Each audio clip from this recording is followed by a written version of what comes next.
Baik, bismillahirrahmanirrahim. Assalamualaikum warahmatullahi wabarakatuh. Welcome back to my channel. Selamat malam ya untuk rekan-rekan guru sekalian. Jadi pada video kali ini kembali lagi admin akan mencoba mengupdate informasi terbaru terkait P3K Guru di tahun 2022. Yang mana di sini informasi yang kami sajikan ya bukan P3K 2022 ya, tapi P3K Guru di tahun 2023. Jadi ini untuk 1 Januari ya 2023. Selamat ya, 100% V1 tanpa formasi itu akan diprioritaskan ya Kemendikbud. Kemudian di sini kami akan mencoba membahas 5 sinyal kuat ya P1 tanpa formasi, potensi 100% diangkat ASN 2023. Ini baru dikatakan potensi Bapak Ibu ya.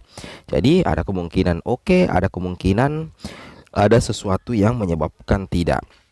Tapi sebelum kita lanjut, bagi rekan-rekan guru yang baru pertama kali menemukan channel ini, silakan tekan tombol subscribe dan aktifkan lonceng notifikasinya agar setiap hari Bapak Ibu bisa mendapatkan update informasi terbaru dari kami terkait 5 sinyal kuat V1 tanpa formasi, potensi 100% diangkat ASN 2023. Baik, kita langsung saja tutup poin ya ke informasinya. Di sini kalau kita melihat jadwal ya, jadwal yang sudah lama dirilis oleh BKN ya, dalam hal ini Panselnas, bahwasanya untuk pengolahan hasil seleksi untuk pelamar umum itu nantinya akan dimulai di tanggal 21 Januari ya sampai dengan 1 Februari Bapak Ibu ya 2023 pastinya.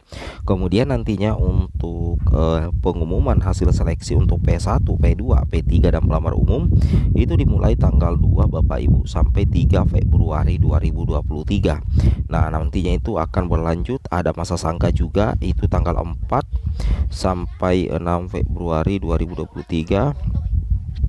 Kemudian ya, jawab sanggah dimulai tanggal 7 sampai tanggal 13 Februari 2023 pastinya ya. Kemudian untuk pengumuman kelulusan pasca sangga itu dimulai tanggal 20 sampai 20 Februari 2023. Kemudian nantinya untuk pengisian DRH NIP 3K 22 Februari sampai dengan 13 Maret 2023 dan usul penetapan NIP 3K tanggal 7 sampai dengan tanggal 31 Maret 2023. Jadi untuk pengangkatan P1 ya, P2 yang lolos menjadi P3K baik itu P2, P3, P4 itu nantinya berlangsung di tahun ini, tahun 2023 pastinya Bapak Ibu ya. Oke, di sini kita langsung lanjut saja ke informasi inti terkait 5 sinyal utama. Salah satu sinyalnya di sini bahwasanya nantinya di tahun 2023 itu pemerintah akan kembali membuka penerimaan CASN tahun 2023, yang mana ini sudah diutarakan langsung oleh Bapak Menpan RB Bapak Abdullah Azwar Anas. Di sini dilansir di Jakarta, beliau mengatakan bahwasanya pemerintah memastikan akan membuka rekrutmen penerimaan calon ASN yang terdiri dari calon pegawai negeri sipil CPNS dan calon pegawai pemerintah dengan perjanjian kerja atau P3K.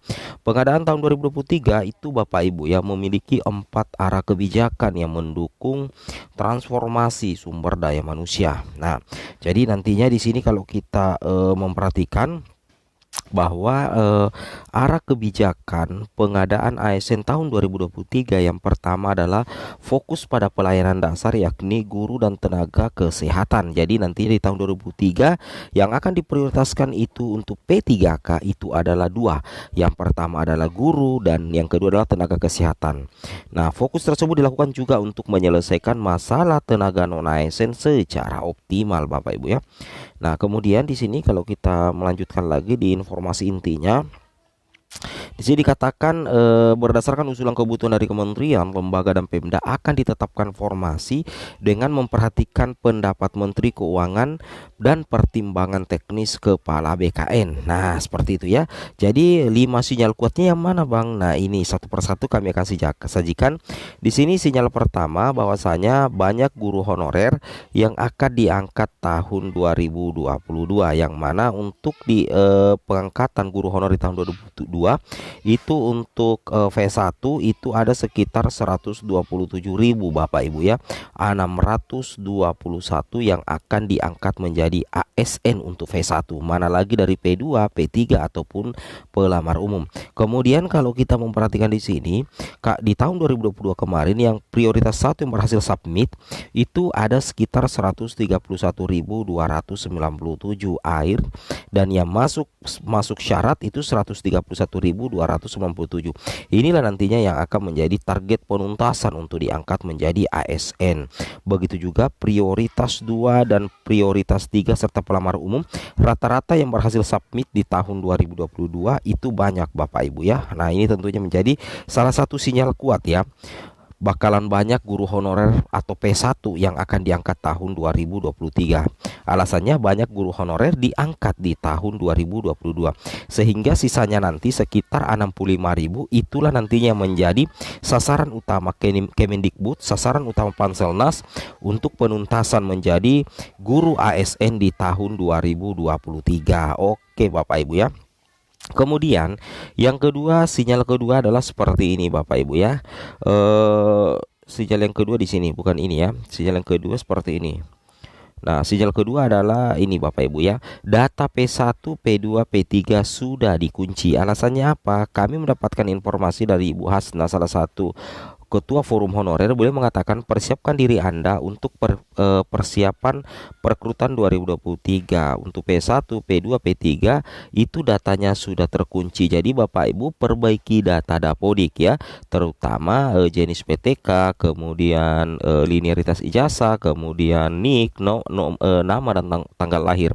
Kenapa? Karena untuk Dapodik itu akan terkoneksi dengan data SSCASN di tahun 2023. Yang mana data-data yang harus diperbaiki adalah data profil ya, kemudian data pendidikan dan sebagainya, seperti itu ya. Jadi data P1, P2, P3 itu sudah terkunci Bapak Ibu. Kemudian yang ketiga, sinyal yang ketiga adalah seperti ini, penetapan kebutuhan dari pusat. Nah, jadi kemarin itu ada kesenjangan antara kebutuhan dan formasi usulan pusat ya. Nah, yang mana kebutuhan dari pusat itu banyak, tapi ternyata yang diajukan oleh Pemda itu sangat sedikit. Sehingga nantinya di sini di tahun 2023 Kemendikbudristek telah menghitung kebutuhan guru sebesar 662.919 guru P3K. Di sini dikatakan kami mendorong pemerintah daerah untuk mengajukan formasi guru sebesar 100% kebutuhan. Anggaran gaji dan tunjangan melekat pada guru P3K telah menjadi bagian dari transfer daerah. Jadi di sini upaya pemenuhan kebutuhan Bapak Ibu ya guru ASN sepanjang 2 tahun terakhir itu sebenarnya belum maksimal, karena guru ASN yang telah dan akan diangkat itu masih kurang dari 50%. Dikarenakan memang pemerintah daerah tidak mengusulkan formasi sejumlah dengan kebutuhan guru. Jadi nantinya di tahun 2023 Kemendikbudristek itu mendorong ya untuk mengajukan formasi guru sebesar 100% kebutuhan, seperti itu.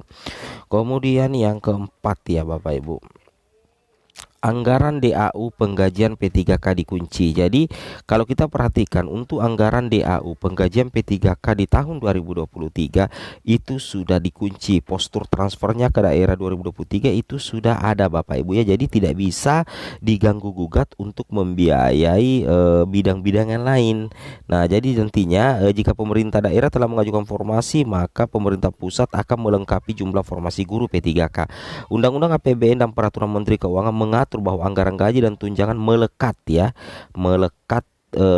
bagi P3K sejak digunakan untuk dan tidak bisa digunakan untuk hal yang lain. Jadi untuk anggaran DAU penggajian P3K itu sudah dikunci Bapak Ibu ya. Oke. Kemudian sinyal yang kelima seperti ini ya. Linearitas ijazah dipermudah. Nah, di jpnn.com pernah dibahas, demi guru lulus PG ada usulan. Ini sebenarnya baru usulan ya, bisa tidak. Ada usulan formasi bahasa Inggris di SD dibuka, alasannya kuat. Nah, jadi seperti itu ya. Tapi kami tidak terlalu membahas dulu ini terkait linearitas ijazah dipermudah karena belum ada patokan yang jelas atau semacam aturan resmi. Semoga video ini bermanfaat. Assalamualaikum warahmatullahi wabarakatuh.